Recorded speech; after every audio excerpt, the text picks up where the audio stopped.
Quand d'autres improvisent, toi tu planifies. Quand d'autres changent d'avis, toi tu construis. Si tu sens que la rigueur est ton allié naturel, tu es peut-être ISTJ. Alors oui, parlons-en franchement. Psychorigide, étouffant, excessif dans l'application des règles, ce type de personnalité n'a pas toujours bonne presse. Surtout auprès des profils idéalistes comme les INFJ, les ENFJ, les INFP, les ENFP. Si vous passez par là, vous savez de quoi je parle, n'est-ce pas? De leur côté, les ISTJ trouvent les types idéalistes flottants, irréalistes, peu fiables, et j'en passe. Et le moins qu'on puisse dire, c'est que niveau entente, niveau communication entre ces deux-là, aïe aïe aïe, c'est pas le grand amour. Bien souvent, ça frotte, ça coince, ça demande beaucoup de patience, de compréhension, de sang-froid mutuel pour pouvoir s'entendre. Cela dit, et c'est super important de le préciser, tout dépend du niveau de maturité psychologique et émotionnelle de chacun. Donc non, ce n'est pas une fatalité de ne pas s'entendre avec un ISTJ quand on est idéaliste. Et surtout, ce serait vraiment dommage de s'arrêter à ces stéréotypes. Parce qu'en réalité, les ISTJ sont bien plus nuancés qu'on ne le croit. Ils sont loin d'être des caricatures rigides ou bornées qu'on imagine parfois. D'ailleurs, il faut aussi savoir qu'ils ne sont pas si rares. Environ 11 à 14% de la population serait ISTJ d'après les statistiques du MBTI, ce qui en fait l'un des profils les plus représentés. Alors, si tu ne connais pas encore ton type MBTI, ton type de personnalité parmi les 16, commence d'abord par regarder cette vidéo qui s'affiche ici et reviens ensuite pour regarder les descriptions. Alors aujourd'hui, dans cette vidéo, tu vas découvrir ce que ça veut vraiment dire être ISTJ, loin des clichés du rigide sans imagination. Tu vas voir comment reconnaître un ISTJ chez toi ou dans ton entourage avec des signes clairs et parfois plus subtils et surtout quelles sont leurs grandes forces mais aussi leurs angles morts. Alors, à la fin de cette vidéo, tu sauras exactement comment distinguer un ISTJ d'un INTJ, qui est le cousin plus intuitif et stratégique, ou encore un ISTJ d'un ESTJ, qui est plus extraverti et naturellement porté vers le leadership. Bref, tu vas pouvoir comprendre ce qui se passe derrière ce calme méthodique de l'ISTJ. Alors, laisse-moi te raconter une scène que beaucoup d'idéalistes, et pas que, ont déjà vécue. Mais avant, pour rappel, voici ce que ISTJ veut dire. ISTJ, c'est une personnalité qui a pour préférence l'introversion, avec le I, la sensation, avec le S, thinking ou penser en français avec le T, et jugement ou organisation pour le J. Donc ici, on ne va pas s'attarder sur la signification des préférences séparément, mais on va vraiment ouvrir sur les rouages internes et comprendre le fonctionnement caché de la personnalité ISTJ. C'est ce qu'on appelle l'angle des fonctions psychologiques. Alors imagine, tu es à la mairie dans une administration quelconque. Tu as besoin d'un papier urgent. Et là, face à toi, tu tombes sur un ISTJ. Costume impeccable, sourire poli mais minimal. Il écoute ta demande, il scanne tes documents. Puis, il te dit d'une voix calme, mais sans appel. Non, le formulaire n'est pas valable. Il manque la signature, page 2. Toi, dans ta tête idéaliste, tu te dis oh, sérieusement, c'est juste une signature. On va pas bloquer tout un dossier pour ça, non? Alors, du coup, tu expliques, tu argumentes, tu fais appel au bon sens, à la situation exceptionnelle, à l'humanité, quoi. Et lui, il t'écoute très calmement. Puis il répète exactement sur le même ton. Désolée madame, le règlement est clair, il faut la signature. Et là tu sens la frustration monter. Mais parce que c'est là où l'histoire devient intéressante. Après t'avoir laissé poireauter, râler un peu, après avoir lui ressassé intérieurement toutes ses options légales, l'ISTJ finit par te dire « Bon, voilà ce qu'on va faire. Je vais enregistrer votre demande aujourd'hui, mais vous devrez repasser avec le papier signé sous 48 heures. » Donc, il va respecter les règles, mais il maintient la structure. Et pour ça, il va trouver une solution pragmatique. Et c'est ça l'esprit ISTJ. C'est un respect profond des règles, mais aussi une forme de souplesse cachée pour peu qu'on sache être patient avec lui et montrer sa bonne foi. Donc sous leur apparente rigidité, il y a souvent une capacité réelle à s'adapter sans trahir les règles ni leurs valeurs. Et c'est exactement ce qu'on va voir et explorer aujourd'hui ensemble en explorant l'ISTJ. Qu'est-ce qui anime vraiment un ISTJ? Pourquoi fonctionne-t-il comme ça? Et comment voir au-delà de leur façade réglementaire? Prêt à mieux comprendre ce profil au cœur méthodique mais sincèrement humain? Alors, c'est parti. Chez un ISTJ, la stabilité n'est pas une rigidité figée, c'est une force active, vivante, nourrie par la mémoire, par l'expérience et par un respect profond de ce qui a déjà prouvé son efficacité. Donc pour vraiment comprendre ce fonctionnement interne, il faut plonger dans les 4 moteurs principaux de l'ISTJ. Sa fonction dominante, la SI, la sensation introvertie, qui lui donne une mémoire concrète des événements vécus, des repères stables du passé. Sa fonction auxiliaire, la TE, la pensée extravertie, qui permet d'organiser extérieurement, d'optimiser de façon pragmatique, de respecter les règles, de chercher des résultats visibles. Sa fonction tertiaire, le sentiment introverti, FI, qui est sa boussole morale intérieure, discrète mais ferme, qui vient colorer toutes leurs décisions, et la fonction inférieure, NE, qui est l'intuition extravertie, qui lui donne des éclairs d'ouverture créative ou d'anticipation qui ressortent souvent sous pression ou dans des situations inhabituelles. Chaque ISTJ a donc une combinaison subtile de ses forces. Certaines sont visibles au premier abord, alors que d'autres travaillent en coulisses. Alors, on va maintenant les explorer une par une pour vraiment comprendre ce qui fait battre le cœur d'un ISTJ. Chez l'ISTJ, tout commence par une chose, l'expérience vécue. Pas les grands principes théoriques, pas les idées qui changent tous les mois, non, non.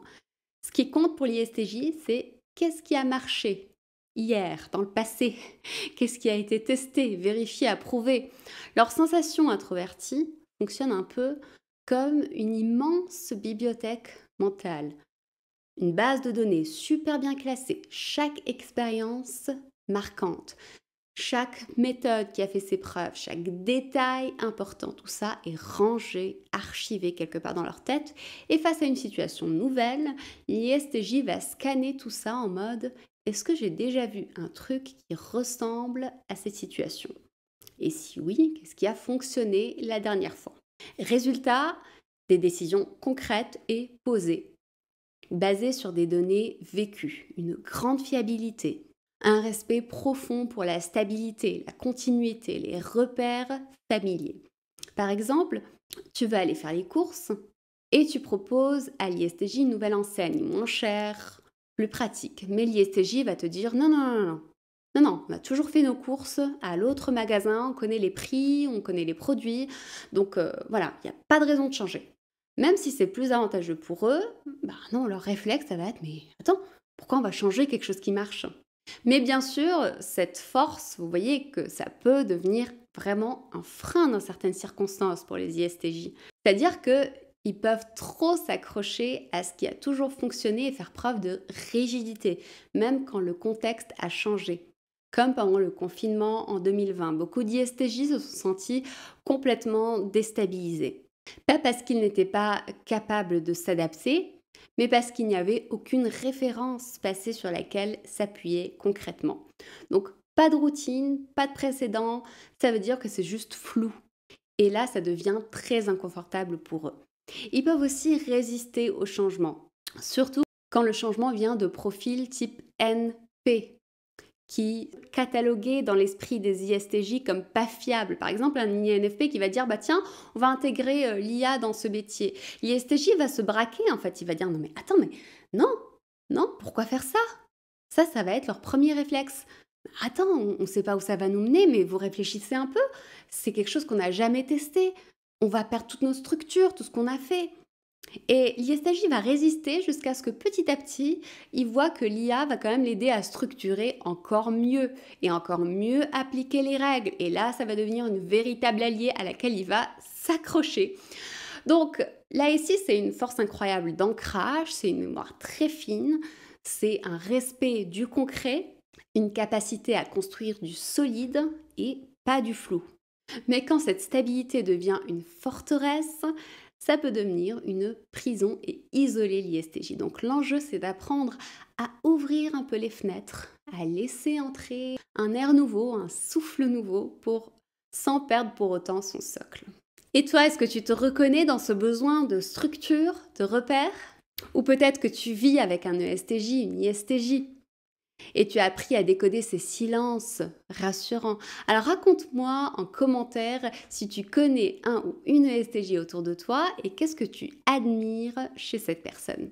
Tu as envie d'aller vraiment au bout de la découverte de ton MBTI? Bonne nouvelle, mon livre à la rencontre des 16 personnalités sort bientôt chez les éditions Le Duc.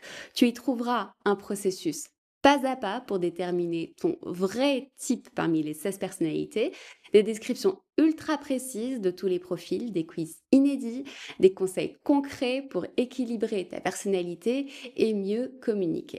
Alors quand la SI du ESTJ donne des repères et des fondations, c'est la TE, la pensée extravertie, qui lui donne sa structure d'action.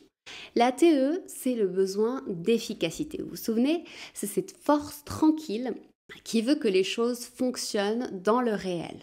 Pas juste théoriquement, pas juste dans les souvenirs, mais concrètement au quotidien. Donc un ESTJ avec une TE bien développée, c'est quelqu'un qui va structurer, planifier, hiérarchiser, anticiper. Donc il va rien laisser au hasard. Tu veux lui proposer un projet? Soit, mais un conseil, prépare bien ton plan, ton échéancier, ton budget, parce que l'ISTJ va vouloir tout savoir, il va vouloir tout décortiquer pour voir si c'est viable. Concrètement, ce que ça donne une grande clarté dans les décisions. L'ISTJ va voir qu'est-ce qui est efficient.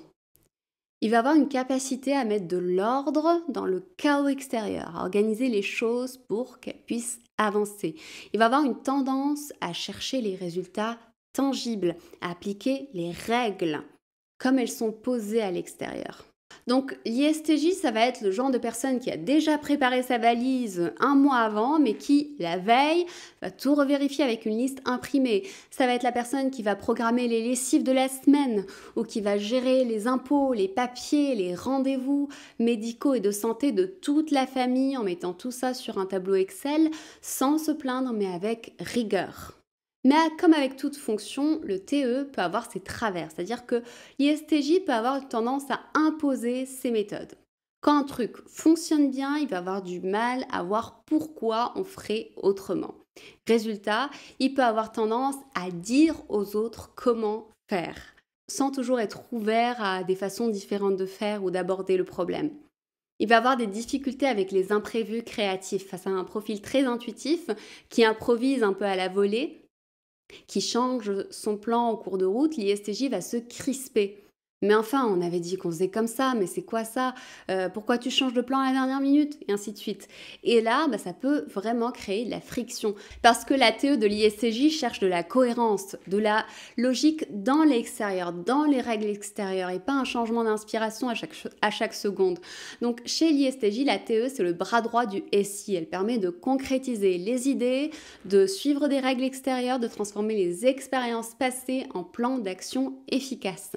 Mais si elle n'est pas équilibrée, par un peu de souplesse, elle peut donner un côté très rigide et directif, voire contrôlant chez les ISTJ. On comprend mieux maintenant pourquoi les ISTJ sont souvent des gestionnaires fiables, des piliers logistiques, mais aussi parfois des adversaires coriaces quand on leur propose de sortir du cadre. Chez l'ISTJ, le monde semble souvent logique, structuré, factuel, froid pour certains. Mais sous cette apparente rigueur, il y a un cœur loyal, moral, intègre, qui bat silencieusement, discrètement, mais puissamment. Ce cœur, c'est leur sentiment introverti, FI. C'est cette boussole intérieure faite de valeurs personnelles, de principes profonds, de loyauté silencieuse. Et ce n'est pas le genre de personne qui va parler longuement de ses émotions. Mais crois-moi, quand un ISTJ te dit « je m'en occupe », ce n'est pas juste une formule, c'est une promesse. C'est un pacte intérieur. Et ce qui est beau, c'est que l'ISTJ ne le fait pas pour être applaudi, il le fait par fidélité à ses principes personnels. Concrètement, qu'est-ce que ça donne? ISTJ a une intégrité très forte, même quand personne ne le regarde. Il a une cohérence de fond entre ce qu'il pense, ce qu'il dit et ce qu'il fait. Il a une loyauté parfois indéfectible, même au prix de gros efforts. Un exemple classique, c'est un ISTJ qui va continuer à aider quelqu'un en difficulté, même si lui n'a plus rien à y gagner, simplement parce que ça lui semble juste. Il peut aussi se détourner d'un projet très rentable, parce qu'il le juge contraire à ses principes. Mais bien sûr, cette force morale peut aussi se retourner contre l'ISTJ. Le FI chez l'ISTJ reste silencieux. Il n'est pas partagé à voix haute, ni mis sur la table en mode « voici mes valeurs et mes sentiments ». Donc les autres peuvent croire que l'ISTJ est insensible, froid ou détaché, ce qui est très loin de la réalité. En fait, les ISTJ ressentent beaucoup, mais ils gardent tout à l'intérieur. Et parfois, ils encaissent, jusqu'à ce que ça déborde. Ça déborde souvent en rancune passive, en coupure émotionnelle. C'est aussi ce qui peut faire que l'ISTJ va se braquer parfois sans explication, mettre fin à une relation de façon abrupte ou sembler rancunier très longtemps sans que personne ne comprenne vraiment pourquoi. Et pourtant, tout part de là. C'est juste une valeur qui a été bafouée, une loyauté non rendue, une blessure morale qui n'a pas été dite, mais qui est restée gravée au fond. Donc le FI chez l'ISTJ est profond, puissant, mais souvent invisible. Il colore toutes ses décisions bien plus qu'on ne le croit. Donc si tu côtoies un ISTJ, souviens-toi, derrière son « je gère » ou son « tout va bien », il y a peut-être un monde émotionnel très structuré, très personnel qui mérite juste d'être respecté. Et maintenant, voyons la dernière fonction la plus discrète chez l'ISTJ, l'intuition extravertie NE. C'est sa fonction inférieure. Autant le dire tout de suite, ce n'est pas le terrain le plus confortable pour un ISTJ. La NE, c'est la capacité à imaginer plusieurs possibilités, à ouvrir le champ des hypothèses, à envisager des chemins alternatifs, même si on ne sait pas encore comment on va les suivre. Mais pour un ISTJ qui préfère le connu, le testé, le tangible, les règles éprouvées, eh bien, cette fonction vient tout bousculer. Alors concrètement, ce que ça donne, eh bien, l'ISTJ a une difficulté naturelle à improviser quand les plans changent soudainement. Il est comme bloqué, c'est accompagné de stress, voire même de panique. Il a une certaine résistance au flou, à l'ambigu, à ce fameux « on verra plus tard ». Face à ça, c'est le stress immédiat. Et sous pression, leur NE peut s'activer en mode film catastrophe. C'est-à-dire qu'ils vont imaginer tout ce qui pourrait mal tourner, projeter des échecs avant même d'avoir commencé, ruminer des scénarios improbables mais ressentis comme très réels, et ainsi de suite. Un ISTJ peut par exemple recevoir une nouvelle inattendue du travail, mais sans instruction claire, il peut rester figé, stressé et penser à tout ce qui risque de foirer. Et plutôt que d'explorer calmement les options qui lui sont proposées, eh bien, il va juste paniquer. Par contre, quand il apprend à apprivoiser son intuition extravertie et à ne pas la voir comme un ennemi, il y a quelque chose de libérateur qui se passe. L'ISTJ devient capable de voir plus d'options, de sortir de ses routines figées quand c'est nécessaire. Et même, il développe une forme de créativité stratégique qui est étonnante et qui est belle à voir. C'est ce qu'on appelle un ISTJ en croissance. Quelqu'un qui garde son socle de rigueur et qui laisse aussi place à un peu d'inattendu.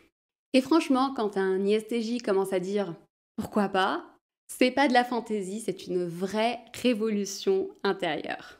Alors peut-être que tu te demandes « bah tiens, mon collègue est super organisé, super carré, mais il paraît un peu moins froid, un peu moins fermé que cette description-là. Est-ce qu'il est ISTJ ou est-ce qu'il peut être un autre type, peut-être un peu plus proche ?» Justement, il existe un profil très proche de l'ISTJ, mais davantage orienté vers l'harmonie sociale. C'est l'ISFJ. Alors, clique sur le lien qui s'affiche maintenant pour continuer et découvrir ensemble le profil ISFJ. C'est parti!